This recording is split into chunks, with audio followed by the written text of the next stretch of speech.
Welcome back to Right on the Edge, and I just found out you can get an open source auto drive for your car. What a cool bit of tech. I'm so glad I'm actually looking these things up just to, make videos on them, react, whatever. The Comma 3X. Custom hardware dedicated to running openpilot, the best driver assistance system in my opinion, and one that I've driven for well over 100,000 miles. It upgrades your car's adaptive cruise control and lane keep assist systems with state-of-the-art machine learning trained on millions of minutes of human driving. In today's video, I'm going to tell you why you absolutely need to upgrade your car with this. Let's touch on the hardware briefly. The Comma 3X has three 1080p cameras, including a narrow cam, wide cam, That's so cool. I like the fact that it was stopping and everything. and a driver monitoring camera. It runs on a Snapdragon 845 and has a beautiful 6-inch OLED screen. The device is purpose-built to run openpilot. But let's rewind a bit.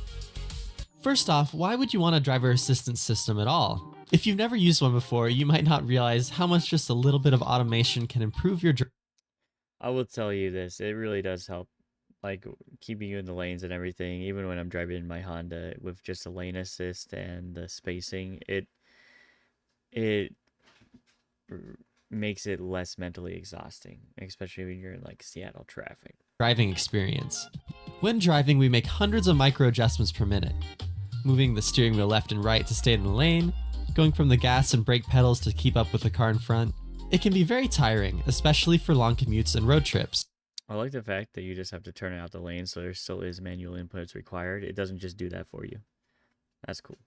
Instead, imagine if you only had to monitor the cars around you and supervise a competent driver to ensure it's doing what you want it to. But you might be asking yourself, doesn't my car already come with adaptive cruise Wow. I know exactly where this is. Nice place, man. control and lane keep assist? Well, not all driver assistance systems are created equal.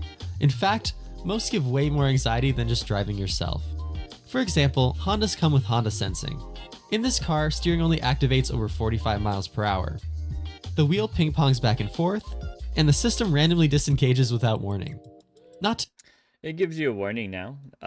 It just says you're not paying enough attention, or it doesn't set your hands on the wheel, so it'll turn itself off, which seems like the worst time to turn itself off, but it does. to mention, it's super jerky with the gas and brakes, and doesn't detect stopped cars most. That's true. That's very true. It detects soft. Mine detects stop cars perfectly, but it can be really jerky with the brakes. At the time. There's lots of technological reasons for these shortcomings, but the biggest one is how these systems are programmed. The system in your car is probably just scanning for lane lines and trying to keep the car in between them. But what about intersections or road work or old It will try to follow you right off the exit that you don't want. lane lines visible next to new ones? As a human, we easily can navigate these situations, but the system built into your car has no chance. But that's not the case with openpilot. Openpilot uses machine learning trained on millions of minutes of human driving. Specifically, end-to-end machine learning.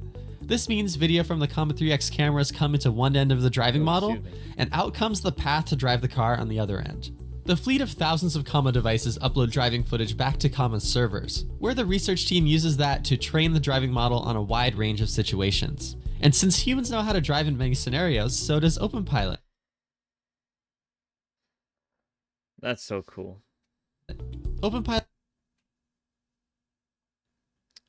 So it requires lane assist and stuff like that. So you have to have your pretty new car for this to work too. can drive for hours without any intervention, taking over steering, acceleration, and braking. It works through stop-and-go traffic, intersections, and even through roads with no lane lines at all.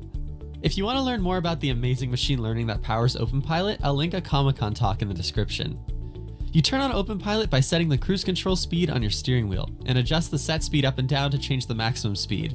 To make an assisted lane change, put on the blinker, and nudge the wheel to the left or right after ensuring it's clear. To disengage the system, you can either press the brake pedal or the cancel button on the wheel. Of course, you have to pay attention at all times, and you're responsible for the vehicle. Openpilot could mess up, and if it does, you need to be alert and ready to take over.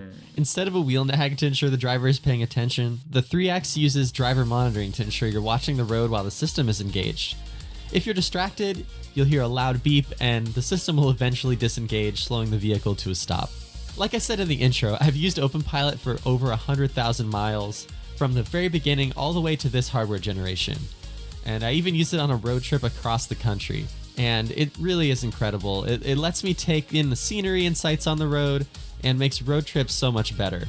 It's so cool how openpilot can do everything for you, so you can just focus on monitoring the system. It'll keep a safe follow distance and keep the vehicle perfectly in its lane. So that's it, openpilot on the Comma 3X. There's a few things I didn't touch on. First, installation. It really shouldn't take more than 30 minutes. I've linked the installation guide in the description if you want to see the whole process. But really, you just pop off your lane keep assist camera. That's very cool.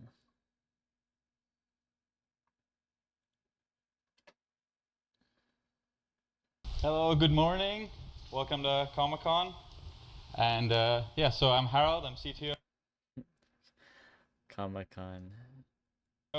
And I'll be walking through our drive to Taco Bell last year.